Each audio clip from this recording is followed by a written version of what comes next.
Good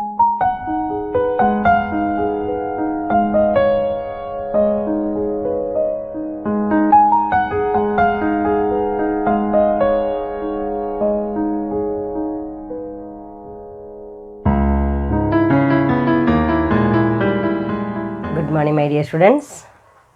Then banking. Today our topic, structure of banking in India. Indian banking system. Indian banking system comprises two terms, that is organized sector and unorganized sector. അപ്പോൾ then next ടോപ്പിക്കിൽ നമ്മൾ പഠിക്കുന്നത് banking സ്ട്രക്ചറിനെ കുറിച്ചിട്ടാണ്. അപ്പോൾ നമുക്കറിയാം, നമ്മുടെ രാജ്യത്ത് നിലനിൽക്കുന്ന ബാങ്കിങ് സംവിധാനത്തെ രണ്ടായിട്ട് തരംതിരിക്കാം. First one is organised sector and second one is unorganised sector. Then what is meant by organised sector? Organized sector comprises the central bank, that is RBI, at the apex level, and commercial banks, specialized banks, institutional banks, and non-banking financial institutions. Commercial banks consist of 20 nationalized banks, State Bank of India and its 7 associate banks, private sector banks, and foreign banks. Okay. അതായത് Indian banking സിസ്റ്റത്തെ നമുക്ക് രണ്ടായിട്ട് തരംതിരിക്കാം. ഒന്ന് organised സെക്ടറുണ്ട്, അതേസമയം തന്നെ unorganised സെക്ടറുണ്ട്. Organised sector എന്ന് പറയുമ്പോൾ ശരിയായിട്ടുള്ള രീതിയിൽ ഓർഗനൈസ് ചെയ്തിരിക്കുന്ന ഒരു ബാങ്കിങ് സംവിധാനം ഇന്ത്യക്കുണ്ട്. അതിന് അപ്പെക്സ് ബാങ്ക് എന്ന് പറയുന്നത് RBIയും, RBIയുടെ കീഴിൽ തന്നെ ഏതൊക്കെയാണ് ഓർഗനൈസ്ഡ് സെക്ടർ? RBIയുടെ കീഴിൽ തന്നെ first one is central bank. Central bank is also called as apex banking institution in India. നമ്മുടെ രാജ്യത്തിലെ കേന്ദ്ര ബാങ്കാണ് ഇത്, അപ്പെക്സ് ബാങ്കാണ് ഇത്. ദെൻ സെൻട്രൽ ബാങ്ക് എന്ന് പറയുന്നത്. So it is A bankers bank. എല്ലാ ബാങ്കുകളുടെയും ടോപ്പിൽ നിൽക്കുന്ന ബാങ്കാണ് ഇത് RBI എന്ന് പറയുന്നത്. അപ്പോൾ നമുക്കറിയാം, മൊത്തം നമ്മുടെ രാജ്യത്തിൻ്റെ ബാങ്കിങ് സംവിധാനത്തെ കൺട്രോൾ ചെയ്യാനുള്ള അധികാരമുള്ള ബാങ്കാണ് ഇത് RBI. അപ്പോൾ ദെൻ ഫസ്റ്റ് ക്ലാസിഫിക്കേഷനിലെ ഓർഗനൈസ്ഡ് സെക്ടറിലെ central bank that is RBI. ഇനി it may be classified into RBIയിൽ തന്നെ വീണ്ടും അതിൻ്റെ താഴെ വരുന്ന ബാങ്ക്സിനെ നമ്മൾ ഇങ്ങനെയാണ് തരംതിരിച്ചിരിക്കുന്നത്. First one is commercial bank, second one is specialised banks, third one is institutional banks, and fourth one is non banking financial institutions. അപ്പോൾ ആദ്യം ഇന്ത്യൻ ബാങ്കിങ് സിസ്റ്റത്തെ ഓർഗനൈസ്ഡ് സെക്ടറായിട്ടും അൺഓർഗനൈസ്ഡ് സെക്ടറായിട്ടും തരംതിരിക്കാം. ഓർഗനൈസ്ഡ് സെക്ടറിലെ central bank and it's subsidiary എന്നൊക്കെ പറയുന്ന പോലെ അതിൻ്റെ താഴെ വരുന്ന ബാങ്ക്സാണ് commercial banks. Or central bank consist of commercial banks, specialised institutions, institutional banks, non banking financial institutions. Then ഇതിൽ അപ്പോൾ ഫസ്റ്റ് ക്ലാസിഫിക്കേഷൻ പറയുന്നത്, ഇപ്പോൾ നമ്മൾ ഒരുപാട് ബാങ്കിനെ കുറിച്ചൊക്കെ പഠിച്ചു കഴിഞ്ഞിട്ടുള്ളതാണ്, ഒരുപാട് ഡിഫറെൻറ്റ് ടൈപ്സ് ഓഫ് ബാങ്ക്സിനെ കുറിച്ചൊക്കെ നമ്മൾ പഠിച്ചു കഴിഞ്ഞതാണ്. എങ്കിൽ കൂടെ അതിൽ ഫസ്റ്റ് ക്ലാസിഫിക്കേഷൻ കൊടുത്തിരിക്കുന്നത് കമേഴ്ഷ്യൽ ബാങ്കാണ്. Second classification specialised banks. അപ്പോൾ സ്പെഷ്യലൈസ്ഡ് ബാങ്ക്സ് എന്ന് പറയുമ്പോൾ സ്പെഷ്യലൈസ്ഡ് ഇൻസ്റ്റിറ്റ്യൂഷന് വേണ്ടിയിട്ടുള്ള ബാങ്ക്സിനെയാണ് സ്പെഷ്യലൈസ്ഡ് ബാങ്ക്സ് എന്ന് പറയുക. പിന്നെ institutional banks. Then next one is non banking financial institutions, അതായത് NBFC. Again, commercial banks may be classified into two, that is nationalized banks. Nationalised ബാങ്ക്സും അതുപോലെ തന്നെ SBI ആൻഡ് അതർ അസോസിയേറ്റ്സ്, പിന്നെ private sector ബാങ്ക്സും foreign ബാങ്ക്സുകളും കൂടി ചേർന്നിട്ടുള്ളതാണ് ഇത് കമേഴ്ഷ്യൽ ബാങ്ക് എന്ന് പറയുന്നത്. ഇനി സെക്കൻഡ് ക്ലാസിഫിക്കേഷനിലെ സ്പെഷ്യലൈസ്ഡ് ബാങ്ക്സിലെ ലാൻഡ് മോർഗേജ്, സ്പെഷ്യൽ പർപ്പസിന് വേണ്ടി ഓർഗനൈസ് ചെയ്യുന്ന ബാങ്കിനെയാണ് നമ്മൾ സ്പെഷ്യലൈസ്ഡ് ബാങ്ക്സ് എന്ന് പറയുക. That is land mortgage, rural credit, industrial development, housing finance, EXIM bank, etcetera. അപ്പോൾ സ്പെഷ്യലൈസ്ഡ് ബാങ്ക്സിൻ്റെ കീഴിൽ വരുന്നതാണ് land mortgage, rural credit, industrial banks, housing banks and EXIM banks. Then next classification institutional banks or institutional ബാങ്ക്സിലെ industrial banks എന്നൊക്കെ പറയും. അത്തരം ബാങ്കുകളുടെ പ്രവർത്തനത്തെ IFCI, SFCS, IRBI, NABARD, IDBI, SIDBI. ഇതൊക്കെ ഇൻസ്റ്റിറ്റ്യൂഷണൽ ബാങ്ക്സ് ആണ്. Institutional banks is also called as investment banks or industrial banks എന്നൊക്കെ പറയാം. അപ്പോൾ IFCI, SFCS, IRBI, NABARD, IDBI and SIDBI. Then last one is non-banking financial institutions. Non-banking financial institutionsലെ mutual ഫണ്ട്സും അതുപോലെ തന്നെ private sector NBFC. NBFC, non banking financial ഇൻസ്റ്റിറ്റ്യൂഷൻസിൽ mutual ഫണ്ട്സും വരുന്നുണ്ട്. Private sector non banking financial ഇൻസ്റ്റിറ്റ്യൂഷൻസും കൂടി NBFCയും കൂടെ അടങ്ങിയിട്ടുള്ളതാണ് ഓർഗനൈസ്ഡ് സെക്ടർ. അപ്പോൾ മൊത്തം രാജ്യത്തിൻ്റെ ബാങ്കിങ് മേഖല എന്ന് പറയുമ്പോൾ RBI കൺട്രോൾ ചെയ്യാവുന്ന ബാങ്കിങ് ഓർഗനൈസ്ഡ് സെക്ടറിലുള്ള ബാങ്കിങ് സെക്ടേഴ്സ് ഉണ്ട്. അതുപോലെ തന്നെ RBIയുടെ കൺട്രോളിംഗ് ഒന്നും വരാതെ ഇന്ത്യയുടെ ബാങ്കിൽ നമുക്കറിയാവുന്ന അൺഓർഗനൈസ്ഡ് സെക്ടേഴ്സും നിലനിൽക്കുന്നുണ്ട്. അൺഓർഗനൈസ്ഡ് സെക്ടറിന് എക്സാമ്പിളാണ് ഇത് ഇൻഡിജിനസ് ബാങ്കേഴ്സ്. ഇൻഡിജിനസ് ബാങ്കേഴ്സ് എന്ന് പറഞ്ഞാൽ ഞാൻ മുൻപ് പറഞ്ഞിട്ടുള്ളതാണ്, നാടൻ ബാങ്കുകൾ എന്നുള്ള പേരിലാണ് ഇൻഡിജിനസ് ബാങ്കേഴ്സിന് അറിയപ്പെടുക. അപ്പോൾ ഇൻഡിജിനസ് ബാങ്കേഴ്സും മണി ലെൻഡേഴ്സും example for unorganised banking sector. Unorganised banking സെക്ടറിന് എക്സാമ്പിളാണ് ഇത് indigenous bankers and money lenders. Indigenous bankers and money lenders. അപ്പോൾ ദെൻ അവിടെ എന്ത് പറയാം, Indian banking system may be comprises two terms, then organised sector banking and unorganised sector. Organised സെക്ടറിലെ central bank, then അതിൻ്റെ താഴെ commercial banks, specialised banks, institutional banks, non banking financial institutions. Then commercial ബാങ്ക്സിലെ private banks ഉണ്ടാവാം, nationalised banks ഉണ്ടാവാം, foreign ബാങ്ക്സുകളൊക്കെ വരാം. Then അതുപോലെ തന്നെ specialised banks എന്ന് പറയുമ്പോൾ സ്പെഷ്യൽ പർപ്പസ് ആണ്. അപ്പോൾ ഒന്നുകൂടെ ഞാൻ അതിനെക്കുറിച്ച് വിശദമായിട്ട് ഓർഗനൈസ്ഡ് സെക്ടറിനെ കുറിച്ച് നമുക്ക് ആദ്യം പഠിക്കാം. അപ്പോൾ ക്ലാസിഫിക്കേഷൻ ആ ചാർട്ടിൽ തന്നിരിക്കുന്ന ക്ലാസിഫിക്കേഷൻ നന്നായിട്ട് പഠിക്കുക. അതിനുശേഷം വിശദമായിട്ട് നമുക്ക് നോക്കാം. What is meant by organised structure? The organized sector comprises the central bank at the apex level institution and commercial banks, specialized banks, institutional banks and non-banking financial institutions. Commercial ബാങ്കുകളുടെയും അതുപോലെ തന്നെ specialised ബാങ്കുകളുടെയും institutional ബാങ്ക്സുകളുടെയും non banking financial ഇൻസ്റ്റിറ്റ്യൂഷൻ്റെയും ഒക്കെ apex ബാങ്കായിട്ട് ഏത് പ്രവർത്തിക്കുന്നു? RBI പ്രവർത്തിക്കുന്നുണ്ട്. അങ്ങനെ കംപ്രൈസ് ചെയ്തിട്ടുള്ള ബാങ്കിങ് സംവിധാനത്തെയാണ് നമ്മൾ എന്ത് പറയുക? ഓർഗനൈസിങ് സെക്ടർ എന്ന് പറയാം. അപ്പോൾ നമുക്ക് നമ്മുടെ രാജ്യത്തിൻ്റെ പണത്തെ എങ്ങനെ കൺട്രോൾ ചെയ്യണം, എങ്ങനെയൊക്കെയാണ് അതിൻ്റെ ട്രാൻസാക്ഷൻ വരേണ്ടത്, ബാങ്കിങ് റേറ്റിൽ എന്തെങ്കിലുമൊക്കെ RBI എന്തെങ്കിലും മെഷേഴ്സ് എടുത്തു കഴിഞ്ഞാൽ അത് അഫക്റ്റ് ചെയ്യുമോ, ഇതൊക്കെ അറിയണമെങ്കിൽ ശരിക്കും മൊത്തത്തിലുള്ള പണത്തിൻ്റെ വിനിമയത്തെക്കുറിച്ച് അറിയണമെങ്കിൽ നമുക്ക് ഏതിൽ മാത്രമേ അറിയാൻ പറ്റുള്ളൂ? ഓർഗനൈസ്ഡ് സെക്ടർ ബാങ്കിങ് സംവിധാനത്തെ മാത്രമേ നമുക്കങ്ങനെ അറിയാനായിട്ട് കഴിയുള്ളൂ. അൺഓർഗനൈസ്ഡ് സെക്ടറിൽ അങ്ങനെ കഴിയില്ല. കാരണം ഇൻഡിജിനസ് ബാങ്കേഴ്സ് ശരിക്കും യാതൊരു രീതിയിലുള്ള ഓർഗനൈസ്ഡ് സെക്ടറിലും വരുന്നതല്ല. മണി ലെൻഡേഴ്സ് എന്ന് പറയുന്നതും ആ പെർവിയിൽ വരുന്നതല്ല. അപ്പോൾ അതുകൊണ്ട് ഇൻഡിജിനസ് ബാങ്കേഴ്സിനും മണി ലെൻഡേഴ്സും അൺഓർഗനൈസ്ഡ് സെക്ടറായിട്ടും, ഓർഗനൈസ്ഡ് സെക്ടർ എന്ന് പറയുമ്പോൾ RBIയും അതിൻ്റെ കീഴിൽ വരുന്ന ഒരുപാട് ബാങ്കിങ് സംവിധാനങ്ങളും കൂടി ചേർന്നിട്ടുള്ളതാണ് ഇത് ഓർഗനൈസ്ഡ് സെക്ടർ എന്ന് പറയുന്നത്. Commercial banks consist of 20 nationalised banks ആണ്. പ്രസൻ്റ്ലി അത് 19 നാഷണലൈസ്ഡ് ബാങ്ക്സ് ആണ്. Some examples are bank of Baroda, Punjab national bank, Canara bank, bank of India, union bank of India, central bank of India, Indian bank, new bank of India, Andhra bank, corporation bank, Vijaya bank, Dena bank, Punjab and Sind bank, bank of Maharashtra, Indian overseas bank, UCO bank, united bank of India, syndicate bank. These are the examples of then nationalised ബാങ്ക്സിന് example ആണ്. 19 nationalised banks ആണ് prevailing, 19 nationalised banks ആണ് നിലവിലുള്ളത്. Then next second classification. ഇനി commercial ബാങ്ക്സിനെ കുറിച്ച് നമ്മൾ പഠിക്കുന്നില്ല. ഇനി കമേഴ്ഷ്യൽ ബാങ്ക്സിനെ കുറിച്ച് വിശദമായിട്ട് what are the functions of commercial banks എന്ന് പറഞ്ഞിട്ട് നെക്സ്റ്റ് ക്ലാസ്സിൽ പഠിക്കും. പക്ഷേ കമേഴ്ഷ്യൽ ബാങ്ക് എന്ന് പറയുന്നത് RBIയുടെ കീഴിൽ വരുന്ന വൺ ഓഫ് ദി ബാങ്കിങ് സിസ്റ്റമാണ് കമേഴ്ഷ്യൽ ബാങ്ക്സ് എന്ന് പറയുന്നത്. അതിൽ നാഷണലൈസ്ഡ് ബാങ്ക്സ് ഉണ്ടാവാം, പ്രൈവറ്റ് സെക്ടർ ബാങ്ക്സ് ഉണ്ടാവാം, ഫോറിൻ ബാങ്ക്സ് ഉണ്ടായിരിക്കാം എന്നൊക്കെ പറയുന്നതാണ് ഇതിൽ വരിക. ഈ നാഷണലൈസ്ഡ് അതായത് കമേഴ്ഷ്യൽ ബാങ്ക്സുകൾ നമ്മൾ കാണുന്ന ബാങ്കുകൾ എന്ന് പറയുന്നത്. Then next one is out of these banks, New Bank of India was merged with the Punjab National Bank in 1993-94. Thus, there are 19 national banks at present.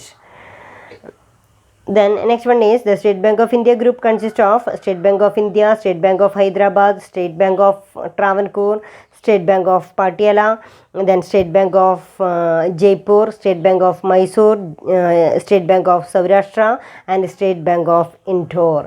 ഇത്രയും ബാങ്കുകളെല്ലാം തമ്മിൽ മെർജ് ചെയ്തിട്ട് ഈയിടെ നമുക്ക് അറിയാനായിട്ട് കഴിഞ്ഞു. ഈ ബാങ്കുകളൊക്കെ ഇപ്പം നമ്മളൊന്ന് SBT എന്ന പേരിലല്ല, അതെല്ലാം മാറ്റി അതൊരൊറ്റ പേരിൽ അറിയപ്പെടാൻ തുടങ്ങി. Then SBI, state bank of India എന്നുള്ള പേരിൽ അതറിയപ്പെടാനായിട്ട് തുടങ്ങി. ദെൻ സെക്കൻഡ് ക്ലാസിഫിക്കേഷനാണ് ഇത് സ്പെഷ്യലൈസ്ഡ് ബാങ്ക്സ്. സ്പെഷ്യലൈസ്ഡ് ബാങ്ക്സിന് ഏതാ നമ്മൾ എക്സാമ്പിൾ പറഞ്ഞേ? Specialised banks land mortgage banks, rural credit, industrial development, housing finance, Exim banks. അപ്പോൾ ഈ പേര് കേൾക്കുമ്പോൾ തന്നെ അറിയാം it is organised for the special purpose. ഏതെങ്കിലും ഒരു കാര്യങ്ങൾ നേടിയെടുക്കാൻ വേണ്ടി സ്പെഷ്യലായിട്ട് നമ്മൾ ഓർഗനൈസ് ചെയ്യുന്ന ബാങ്കുകളെയാണ് സ്പെഷ്യലൈസ്ഡ് ബാങ്ക്സ് എന്ന് പറയാം. അപ്പോൾ സ്പെഷ്യലൈസ്ഡ് ബാങ്ക്സ് ഏതൊക്കെയാണ് എക്സാമ്പിളായിട്ട് പറയുക? Land mortgage bank, rural credit, industrial development banks. അപ്പോൾ ഇതിന് പർപ്പസ് ഉണ്ട്.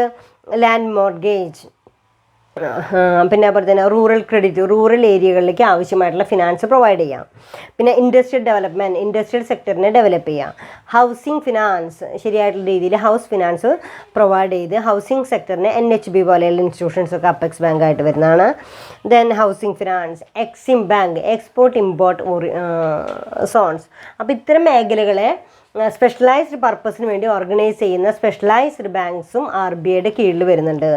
Specialised banks are incorporated for dealing with finance for specialised activities. What is meant by specialised banks? Specialized banks were incorporated for dealing with finance for specialized activities.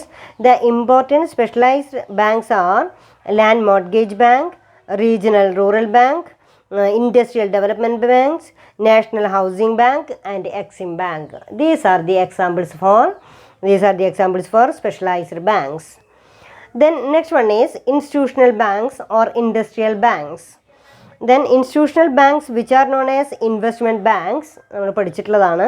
Institutional banks which are known as investment banks are formed for the promotion of industry and agriculture in India. Industrial banksനെ നമ്മൾ എന്ത് പറയുന്നു? Institutional banks are also known as investment banks are formed for the promotion of industries and agriculture in India.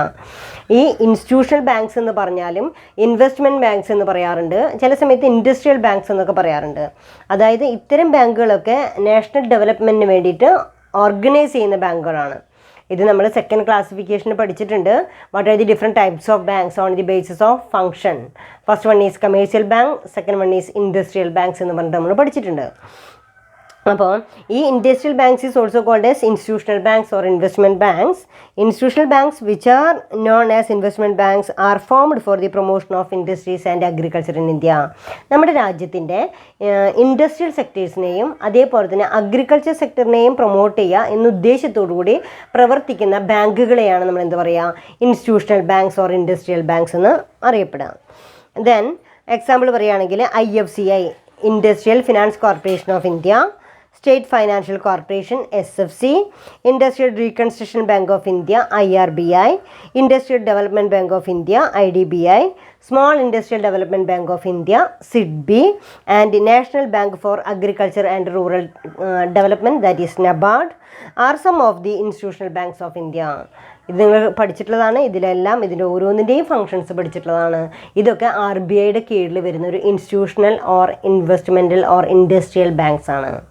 First classification RBIയുടെ തൊട്ട് താഴെ നമ്മൾ കാണുന്ന ഒരുപാട് ബാങ്കുകളുണ്ട്. അതിനെയാണ് നമ്മൾ എന്ത് പറയുക? കമേഴ്ഷ്യൽ ബാങ്ക് എന്ന് പറയുക. ഈ കമേഴ്ഷ്യൽ ബാങ്കുകൾ ഏതൊക്കെയായിരിക്കാം? സൗത്ത് ഇന്ത്യൻ ബാങ്ക് ആവാം, സ്റ്റേറ്റ് ബാങ്ക് ഓഫ് ഇന്ത്യ ആയിരിക്കാം, കാത്തോലിക് സിറിയൻ ബാങ്ക് ആയിരിക്കാം, ഫെഡറൽ ബാങ്ക് ആയിരിക്കാം, ഇന്ത്യൻ ഓവർസീസ് ബാങ്ക് ആയിരിക്കാം, എക്സെട്ര. നമ്മൾ സാധാരണ കാണുന്ന കമേഴ്ഷ്യൽ ട്രാൻസാക്ഷൻസ് ഒക്കെ ചെയ്യുന്ന ബാങ്കുകൾ കമേഴ്ഷ്യൽ ബാങ്ക് എന്നുള്ള പേരിൽ അറിയപ്പെടുന്നു. ആ സെക്കൻഡ് ക്ലാസിഫിക്കേഷനാണ് പിന്നെ ഇൻഡസ്ട്രിയൽ ബാങ്ക്സ് എന്ന് പറയുന്നത്.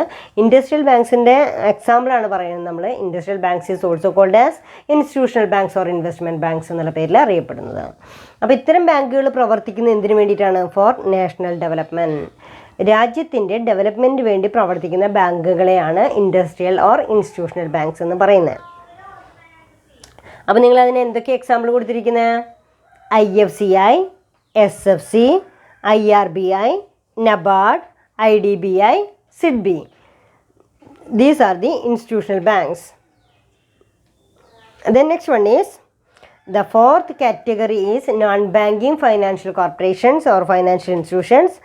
The fourth constitution of organized sector is non-banking financial companies, NBFCs. ഇതാണ് പിന്നീട് എന്തെന്നുള്ള പേരിൽ അറിയപ്പെടുന്നത്? ഫോർത്ത് സെക്ടർ ബാങ്ക്സ് എന്നുള്ള പേരിൽ അറിയപ്പെടുന്നത്. അപ്പോൾ സെൻട്രൽ ബാങ്കിലെ നമ്മൾ ഏതൊക്കെ പറഞ്ഞു? കമേഴ്ഷ്യൽ ബാങ്ക്സ് പറഞ്ഞു, സ്പെഷ്യലൈസ്ഡ് ബാങ്ക്സ് പറഞ്ഞു, ഇൻസ്റ്റിറ്റ്യൂഷണൽ ബാങ്ക്സ് പറഞ്ഞു, അതേപോലെ തന്നെ നോൺ ബാങ്കിങ് ഫൈനാൻഷ്യൽ ഇൻസ്റ്റിറ്റ്യൂഷൻസിനെ കുറിച്ച്. ഇതാണ് ഓർഗനൈസ്ഡ് ബാങ്കിങ് സെക്ടേഴ്സ്. ക്ലിയർ ആണല്ലോ? ദെൻ സെക്കൻഡ് ക്ലാസിഫിക്കേഷനിലേക്ക് പോവാണ്. സെക്കൻഡ് ക്ലാസിഫിക്കേഷനിലെ that is unorganised sector. Second classification ഏതാ? Unorganised sector. അപ്പോൾ ഫസ്റ്റ് ക്ലാസിഫിക്കേഷൻ ഓർഗനൈസ്ഡ് സെക്ടറും സെക്കൻഡ് ക്ലാസിഫിക്കേഷൻ അൺഓർഗനൈസ്ഡ് സെക്ടറുമാണ്. Unorganised sector consist of indigenous bankers and money lenders. ഗവൺമെൻറ്റിൻ്റെ കയ്യിൽ യാതൊരു കണക്കും ഉണ്ടാവില്ല എത്രമാത്രം ബാങ്കുകൾ പ്രവർത്തിക്കുന്നുണ്ടെന്നോ അതേപോലെ തന്നെ എങ്ങനെയൊക്കെയാണ് അതിൻ്റെ ക്രയവിക്രയെന്നോ അങ്ങനെയൊന്നും കണക്കിൽപ്പെടാത്ത പൈസയായിരിക്കും എവിടെ ഉണ്ടാവുക. ഈ ഇൻഡിജിനസ് ബാങ്കേഴ്സിൻ്റെ അടുത്തും അതേപോലെ തന്നെ മണി ലെൻഡേഴ്സിൻ്റെ അടുത്തൊക്കെ നമുക്ക് എത്ര നോക്കിക്കഴിഞ്ഞാലും എന്താണ് നമുക്ക് കൺട്രോൾ ചെയ്യാൻ പറ്റാത്ത ഒരു അൺഓർഗനൈസ്ഡ് സിസ്റ്റം നമ്മുടെ രാജ്യത്ത് നിലനിൽക്കുന്നുണ്ട്. അതിന് പ്രധാന കാരണം എന്ന് പറയുമ്പോൾ ഇപ്പോൾ ഒരു അഗ്രികൾച്ചറെ സംബന്ധിച്ചിടത്തോളം അഗ്രികൾച്ചറുമായി ബന്ധപ്പെട്ട ഒരു ഫാർമറെ സംബന്ധിച്ചിടത്തോളം അയാൾക്ക് ലോൺ എടുക്കണമെങ്കിൽ ബാങ്കിങ് സംവിധാനത്തിനൊക്കെ ആശ്രയിക്കുകയും അതുമായി ബന്ധപ്പെട്ട ലോണുകൾ എടുക്കാനൊക്കെ ആയിട്ട് അയാൾക്ക് ചില പ്രശ്നങ്ങളുണ്ടാവാം. എഡ്യൂക്കേഷൻ്റെ കുറവോ അല്ലെങ്കിൽ കാര്യങ്ങൾ അറിവില്ലായ്മയോ ഒക്കെ സംഭവിക്കാം. പക്ഷേ ഇൻഡിജിനസ് ബാങ്കേഴ്സ് എന്ന് പറയുമ്പോൾ അവർ ഈസി ആയിട്ട് ഒരു സെക്യൂരിറ്റി ഇല്ലാതെ തന്നെ പലപ്പോഴും എന്ത് ചെയ്യും പൈസ കൊടുക്കാനായിട്ട് തയ്യാറാവും. അതേപോലെ തന്നെ മണി ലെൻഡേഴ്സ് എന്നൊക്കെ പറയുമ്പോൾ അവരും വളരെ പെട്ടെന്ന് പൈസ കൊടുക്കാനായിട്ട് തയ്യാറാവും. അപ്പോൾ മണി ലെൻഡേഴ്സും അതേപോലെ തന്നെ ഇൻഡിജിനസ് ബാങ്കേഴ്സൊക്കെ നമ്മൾ എന്ത് ചെയ്യും അത്തരത്തിൽ വളരെ ഈസി ആക്സസിബിളാണ് ആർക്ക് ഫാർമേഴ്സിനോ സാധാരണ ആളുകളെ സംബന്ധിച്ചിടത്തോളം വളരെയധികം ആക്സസിബിളായിരിക്കും അത്തരം ആളുകളെ സംബന്ധിച്ചിടത്തോളം. ദെൻ ഇവിടെ unorganised banking sector consist of indigenous bankers and money lenders. അപ്പോൾ അത് ക്ലിയർ ആയല്ലോ. അപ്പോൾ ഇനി then next one is what is meant by indigenous bankers. നമ്മൾ മുൻപത്തെ ക്ലാസ്സിൽ പഠിച്ചിരിക്കുന്നതാണ് indigenous bankers. Indigenous bankers are private banks or individuals who operate as banks and as such both receive deposits and give loans. ഒന്നുകൂടെ പറയാം. Indigenous bankers are private banks or individuals who operate as banks and as such both receives deposit and give loans. Indigenous bankers എന്ന് പറയുന്നത് ഒരു private ബാങ്കാണ് or individuals ആണ്. ഒരു private ആയിട്ടുള്ള സ്ഥാപനങ്ങളോ private ആയിട്ടുള്ള ആളുകളോ നടത്തുന്ന ബാങ്കിനെയാണ് നമ്മൾ എന്താ പറയുക ഇൻഡിജിനസ് ബാങ്കേഴ്സ് എന്ന് പറയാം. Then who operate as banks as an such both receive deposit and give loans. അത്തരം ബാങ്കുകൾ എന്ത് ചെയ്യണം ഡെപ്പോസിറ്റ് സ്വീകരിക്കും അതേസമയം ലോൺ കൊടുക്കുകയും ചെയ്യുന്നുണ്ടെങ്കിൽ മാത്രമേ അവരെ ഇൻഡിജിനസ് ബാങ്കേഴ്സ് എന്ന് പറയുള്ളൂ. പണം കടം കൊടുക്കുക മാത്രമാണ് ചെയ്യുന്നതെങ്കിൽ അവരെ നമ്മൾ മണി ലെൻഡേഴ്സ് എന്നാണ് പറയുക. അപ്പോൾ ഇൻഡിജിനസ് ബാങ്കേഴ്സിനെ സംബന്ധിച്ചിടത്തോളം who operate as banking transaction as such case both receive deposit and give loans. Deposit ജനങ്ങളുടെ കയ്യിൽ നിന്ന് ഡെപ്പോസിറ്റ് മൊബിലൈസ് ചെയ്യുകയും വേണം അതേസമയം ആവശ്യക്കാർക്ക് ലോൺ കൊടുക്കുകയും ചെയ്യണം. അവിടെ രണ്ട് ആക്ടിവിറ്റിയും ഒരേ സമയം accepting deposit and lending money ഈ പറയുന്ന ആക്ടിവിറ്റി ചെയ്യുന്നുണ്ടെങ്കിൽ മാത്രമേ അവരെ നമ്മൾ ഇൻഡിജിനസ് ബാങ്കേഴ്സ് എന്ന് വിളിക്കുള്ളൂ. അപ്പോൾ indigenous bankers play very important role in India and have a vital role in financial internal trade of country.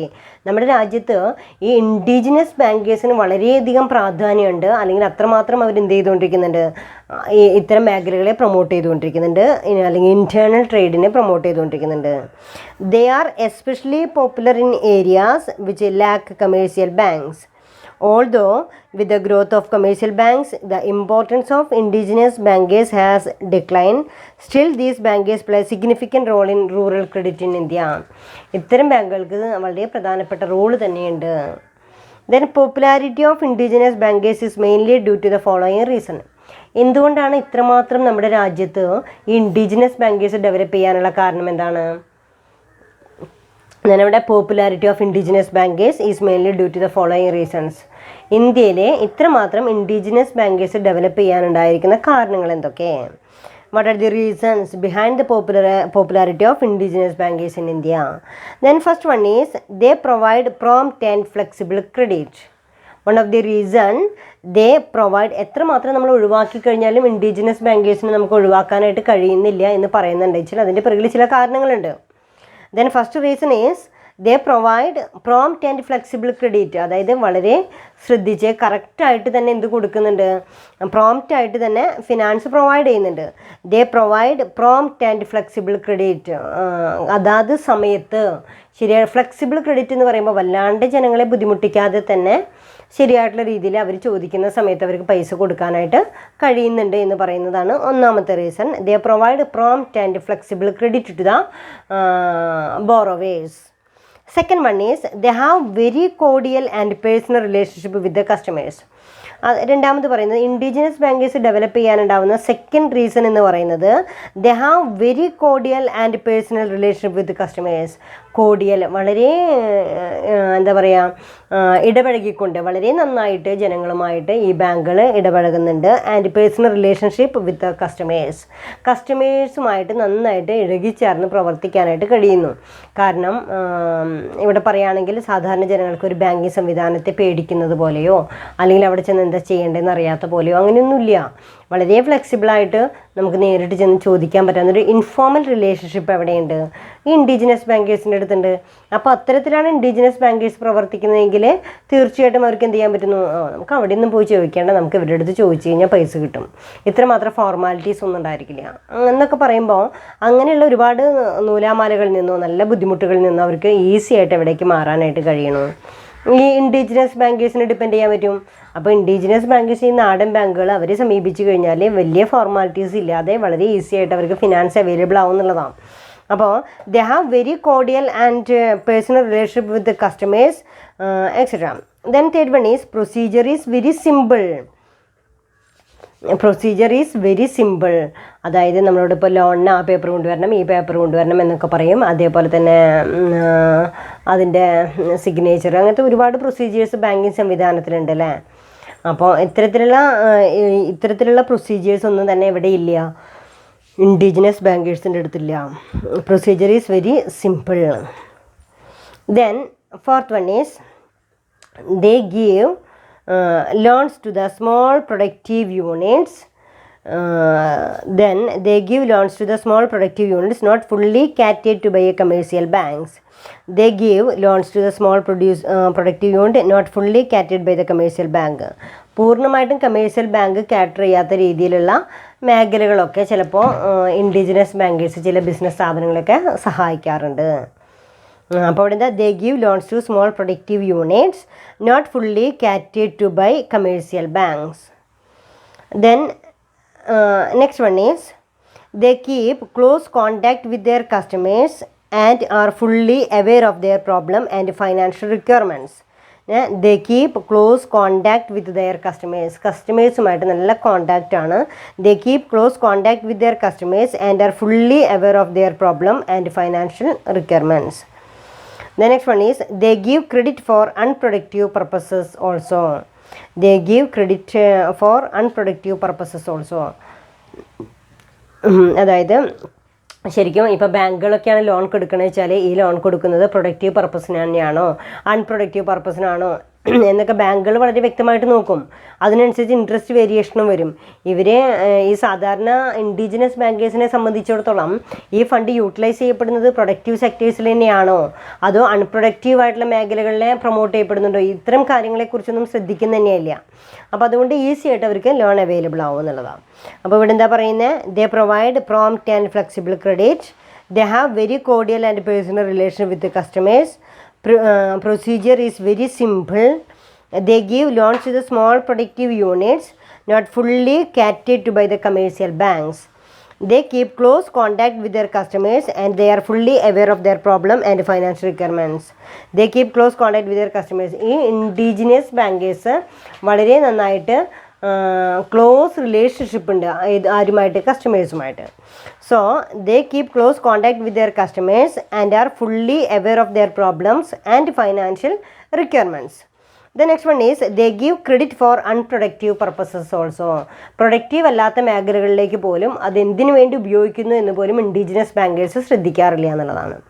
അപ്പോൾ നിങ്ങൾക്ക് മനസ്സിലായിട്ടുണ്ട്, ഇൻഡിജിനസ് ബാങ്കേഴ്സിനെ നമുക്ക് പൂർണ്ണമായിട്ടും നമ്മുടെ രാജ്യത്ത് നിന്ന് ഒഴിവാക്കാനായിട്ട് സാധിക്കില്ല. ഈ ഇൻഡിജിനസ് ബാങ്കേഴ്സ് എന്ന് പറയുമ്പോൾ അവർ കസ്റ്റമേഴ്സിന് വേണ്ടി ഒരുപാട് സേവനങ്ങൾ ചെയ്തു കൊടുക്കുന്നുണ്ട്. It maintain the good relationship, that is one of the important point, cordial relationship. പിന്നെ അതുപോലെ തന്നെ they provide prompt and flexible credit, they very cordial relationship, they give loan to the small productive unit and they keep close contact with their customers and are fully aware of their problems and financial requirements. They give credit for unproductive purposes also. Unproductive ആയിട്ടുള്ള മേഖലയിൽ കൂടും കൊടുക്കുന്നു. The main functions of indigenous bankers. ഇത്തരം കാരണങ്ങൾ കൊണ്ടാണ് എന്ത് ചെയ്യുന്നത്, ഈ ഇൻഡിജിനസ് ബാങ്കേഴ്സ് ഇത്രമാത്രം പോപ്പുലർ ആവാനുള്ള കാരണം. അപ്പോൾ ചോദിക്കാൻ സാധ്യതയുണ്ട്, what is meant by indigenous bankers, what are the reasons for development of indigenous bankers. The next one is the main functions of indigenous banks. Main functions of indigenous banks എന്ന് പറയുമ്പോൾ indigenous bankers എന്തിനു വേണ്ടി പ്രവർത്തിക്കുന്നു, what are the functions. First one is അവർ ചെയ്യുന്ന duties എന്തൊക്കെയാണ്. Accept deposit mobilise ചെയ്യുന്നു. Second one is advance loans. Then third one is business in hundis. Then fourth one is non banking functions. Then അവിടെ ഏതൊക്കെ points നമ്മൾ പറഞ്ഞ, accepting deposit, advancing loans, business in hundis and non-banking functions. First point is accepting deposit. Indigenous bankers accept deposit from the public. These deposits may be repayable after a fixed period or on a demand.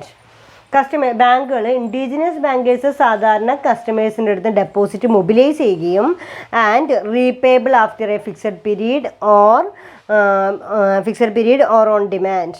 ഒരു fixed പീരീഡിലേക്ക് വേണ്ടിയിട്ടുള്ള fixed ഡെപ്പോസിറ്റുകൾ mobilise ചെയ്യുകയോ അതുമല്ലെങ്കിൽ customers ആവശ്യപ്പെടുമ്പോൾ കൊടുക്കാമെന്നുള്ള condition മേലോ എന്ത് ചെയ്യാറുണ്ട്, deposit collect ചെയ്യാറുണ്ട്. അപ്പോൾ first function of indigenous banks is accepting deposit. Second one is advancing loans provide ചെയ്യുന്നു. They provide loans against all types of securities like land, gold, silver, crops, house, etc. Sometimes they give loans on personal security of the borrower or his relatives. Then second function is advancing loan, providing loans. They provide loans against all type of securities like ഇന്നത് തന്നെ വേണമെന്നില്ല, land ആവാം, gold ആവാം, silver ആവാം, crops ആവാം, house ആവാം. Sometimes they give loan as on personal security. അപ്പോൾ നമുക്ക് ഏതെങ്കിലും രീതിയിൽ ലോൺ പ്രൊവൈഡ് ചെയ്യണമെങ്കിൽ ഏതെങ്കിലും ഒരു സെക്യൂരിറ്റീസിനെ ബേസ് ചെയ്തുകൊണ്ട് മാത്രമേ ലോൺ പ്രൊവൈഡ് ചെയ്യാനായിട്ട് സാധിക്കുള്ളൂ. അപ്പോൾ ഒന്നുകിൽ ആ ലോൺ എന്ന് പറയുന്നത് ഏത് സെക്യൂരിറ്റി ആവാം, ദാറ്റ് മീൻസ് ലാൻഡ് ആവാം, ഗോൾഡ് ആവാം, സിൽവർ ആവാം, ക്രോപ്സ് അവർ കൃഷി ചെയ്യുന്ന കൃഷിയിടങ്ങളാവാം, ക്രോപ്സ് ആവാം, ധാന്യങ്ങളോ, ഹൗസ് എക്സെട്ര. ഇതൊക്കെ അവരെന്തായിട്ട് വെക്കാറുണ്ട്, സെക്യൂരിറ്റീസ് ആയിട്ട് കൊടുക്കാറുണ്ട്.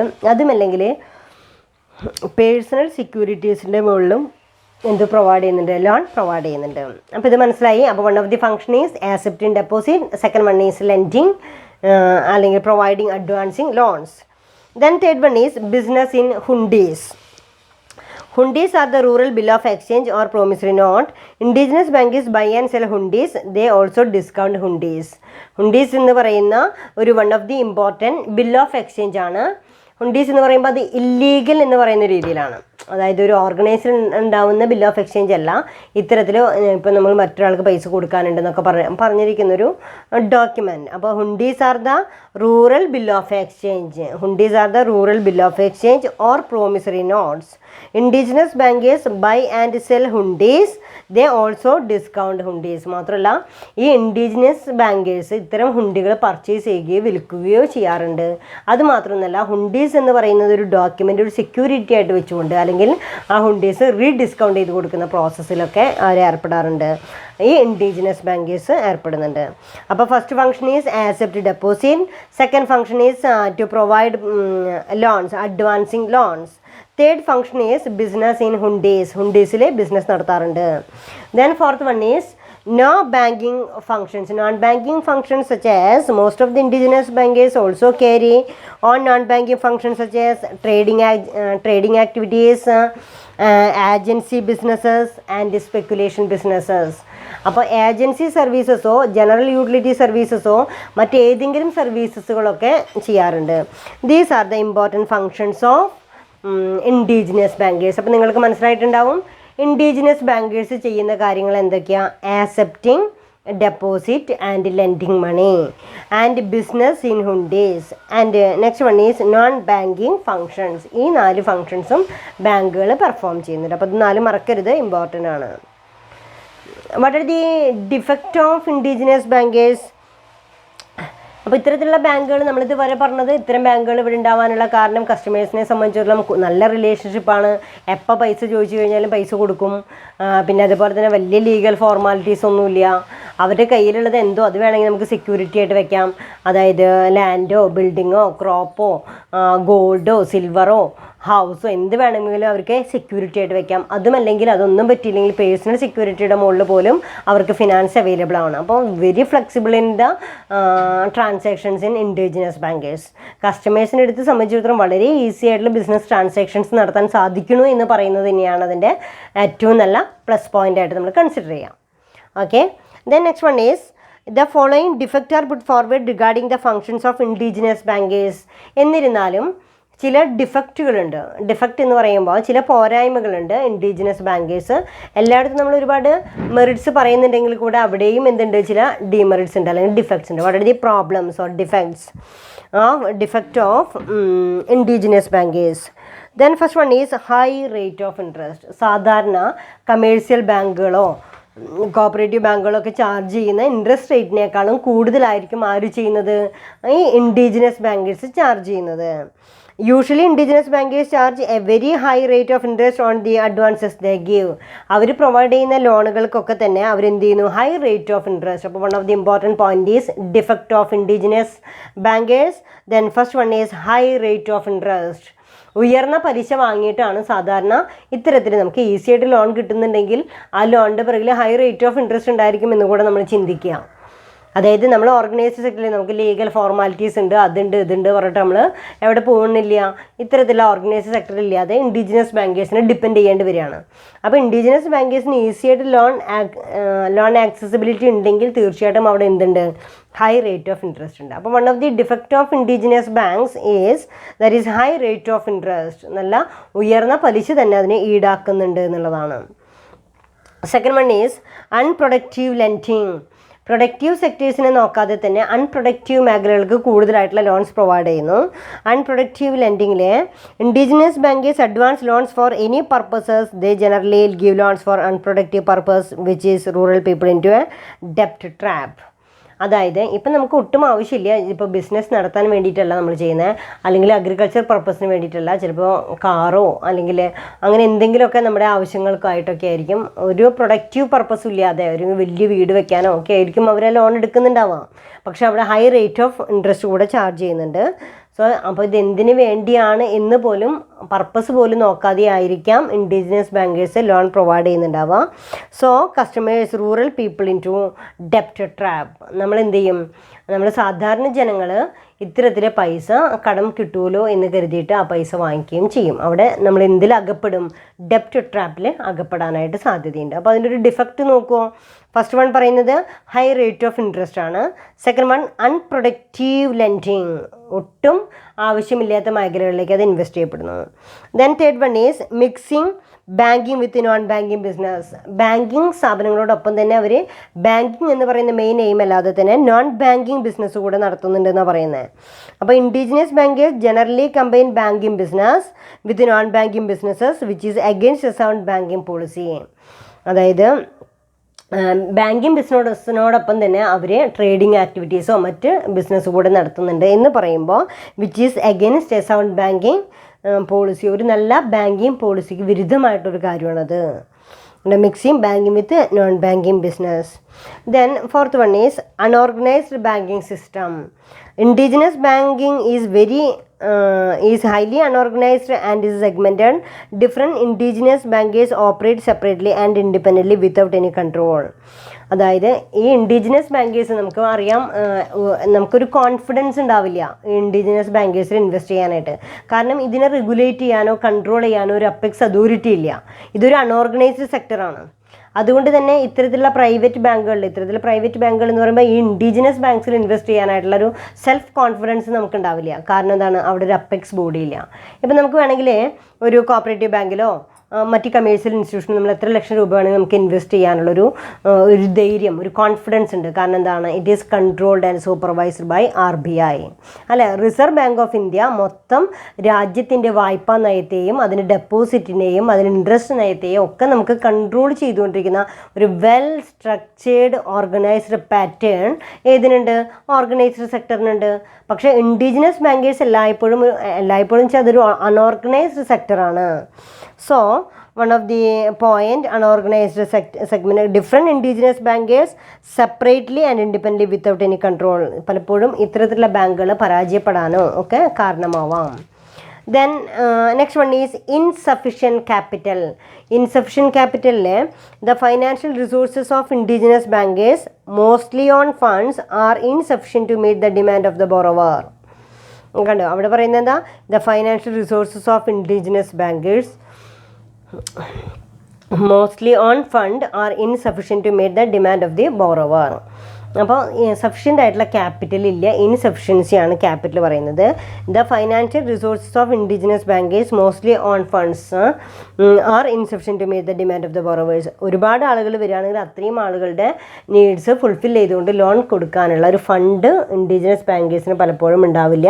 So one of the defect of insufficiency of capital, sufficient അല്ലാത്ത രീതിയിലുള്ള മൂലധനമാണ് അവരുടെ കയ്യിൽ ഉണ്ടായിരിക്കുക. Then next one is exploitation of customers.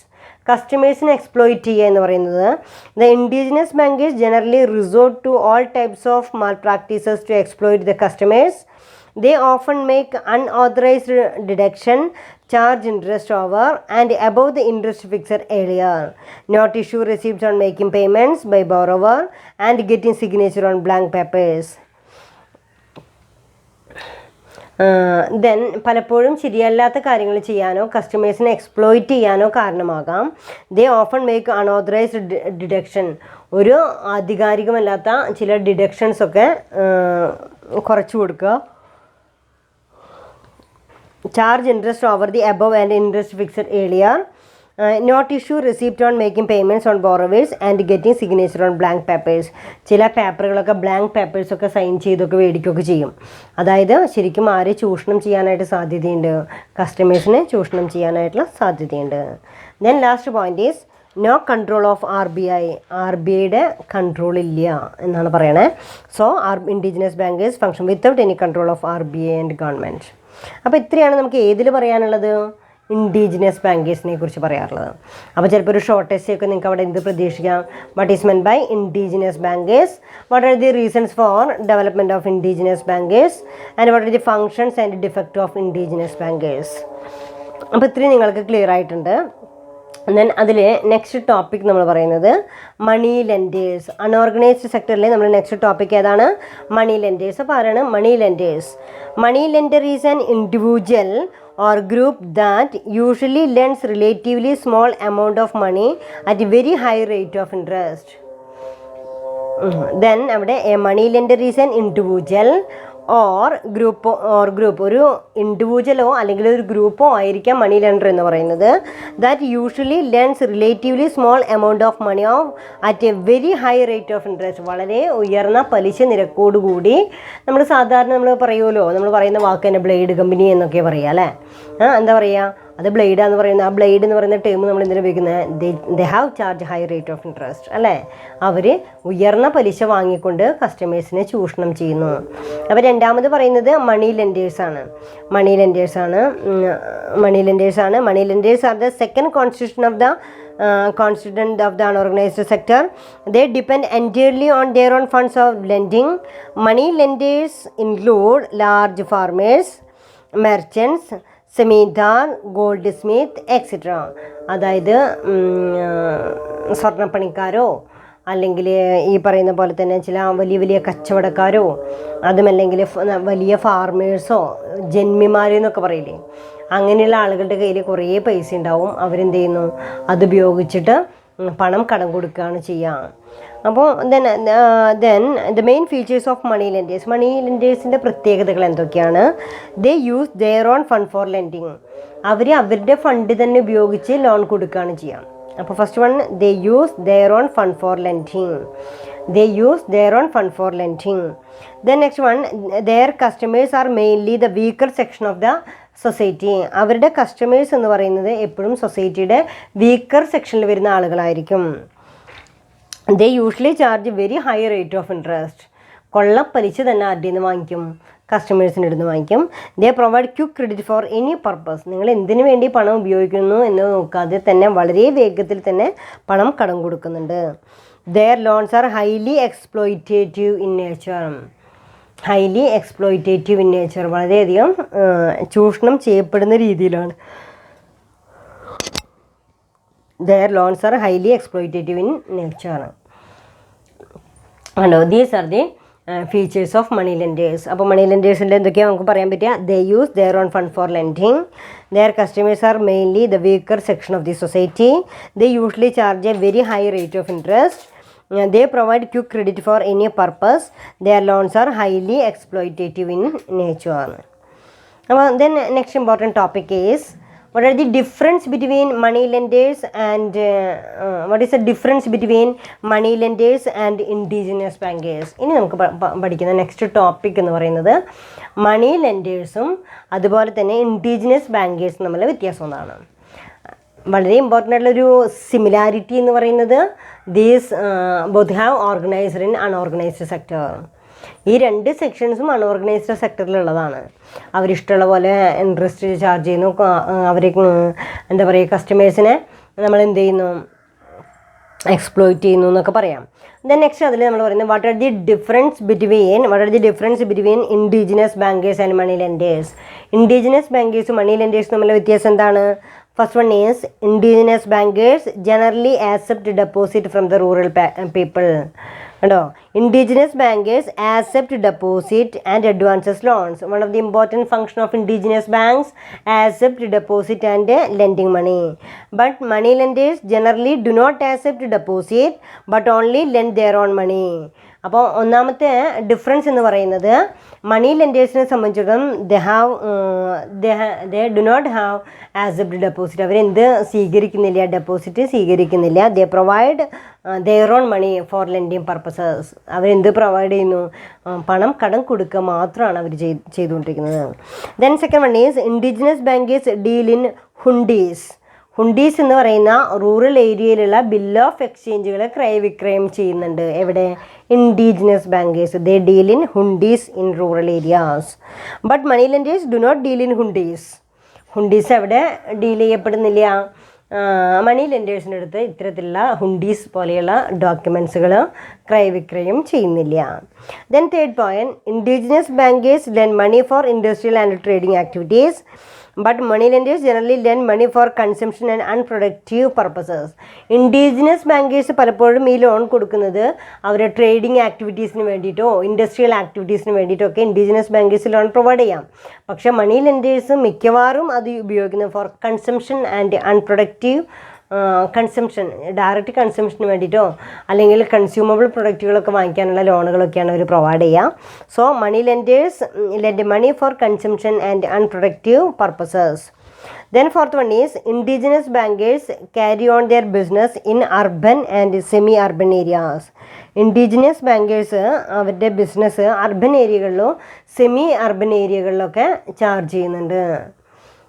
Then but money lenders carry on business in rural areas.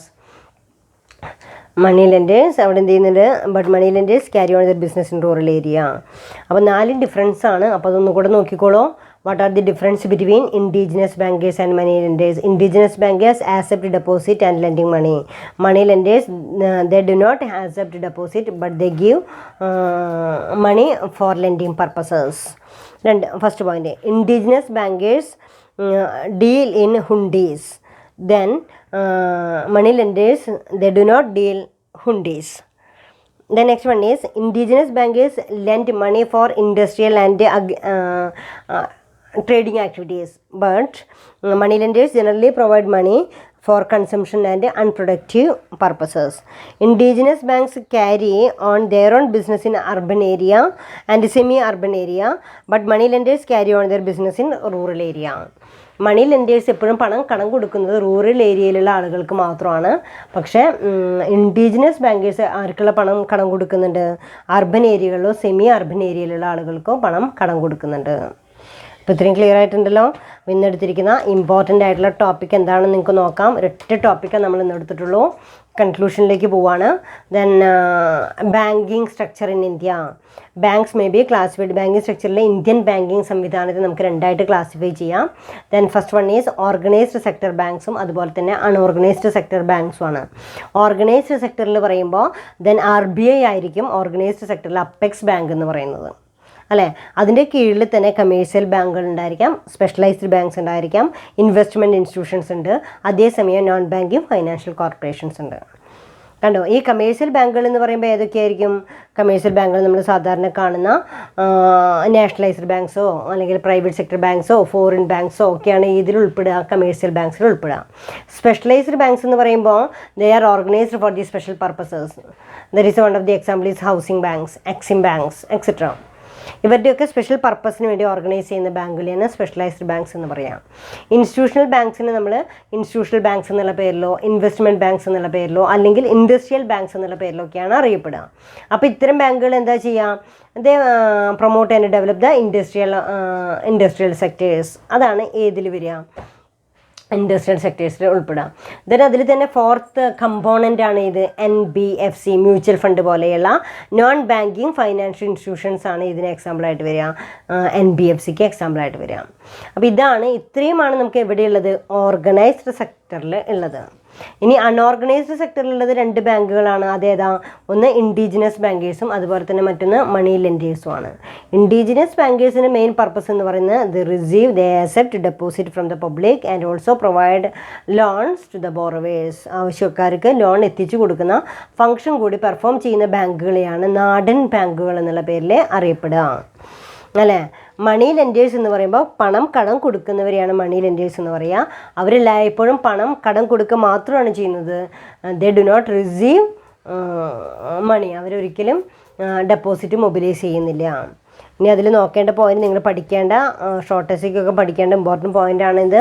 മണി ലെൻഡേഴ്സിനെ കുറിച്ചും ഇൻഡിജിനസ് ബാങ്കേഴ്സിനെ കുറിച്ചും. What are the reasons for the growth of indigenous banks? What are the defect of indigenous banks? Then what are the main important duties of indigenous banks? അപ്പോൾ ഇതൊക്കെ വായിച്ച് നോക്കാം. സംശയങ്ങളൊക്കെ clear ചെയ്യുക.